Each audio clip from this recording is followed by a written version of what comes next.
guys, it's Bree from Breezy Special Ed, and I wanted to talk about why it is awesome to do a Thanksgiving feast with your special education students. It's a great time to work on cooking, table manners, and also it might help your students prepare for their own Thanksgiving feast with their families.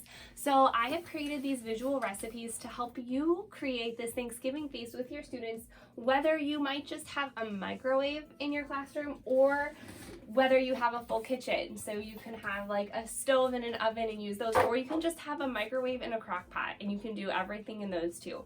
So our recipes that we have a pumpkin pie. This is a no-bake. It uses pudding and little mini crusts and it actually is delicious. Stuffing, there's the microwave recipe. Gravy also can be done in the microwave. Mashed potatoes in the microwave.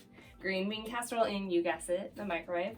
Or your turkey ham, which is the same recipe for both, whether you have an oven or not, in the crock pot, because that just makes it easy and more doable. So then we have those same recipes, the pumpkin pie in the oven, mashed potatoes on the stove, green bean casserole in the oven, gravy on the stove, and stuffing on the stove. So you can have your students make all of those recipes, and if you want, you can even go on a field trip to the grocery store and you can give each student a shopping list, a visual shopping list, and they can help you get the ingredients. Or maybe you can send these home with parents and have them shop and get some of the ingredients for you so it's not too pricey. And if you do decide to send it home, here is a letter that you can send home for parents who volunteer for those items. So those are your shopping lists. I also kind of did a suggested like how many people it would feed. I kind of explained that here. But obviously your students might just be tasting this. They might not actually be eating it. You know what your students will do probably.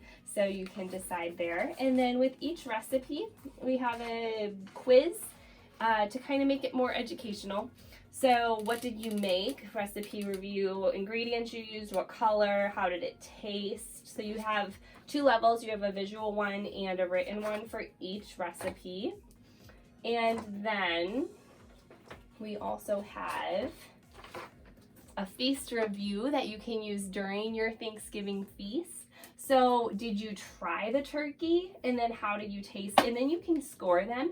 They get 1 point for each item that they tried. So if they try it, that's great. It doesn't matter if they liked it or not. If they try it, that's awesome. So this could be really great, especially as they're probably going to be going home with their families and doing Thanksgiving feast. Maybe it will encourage them to try something and maybe they'll actually like it, and then they'll be able to eat it at home with their family. So that is, I think, the goal and the exciting part about it. So there's all the shopping lists, all of your visual recipes that are very detailed. So students don't have to read. This would be such a fun activity for you to do with your students, and I hope you give it a try. If you do, be sure to tag me on Instagram or Facebook at Breezy Special Ed. I would love to see pictures of your Thanksgiving feast. Thanks for watching today. Bye.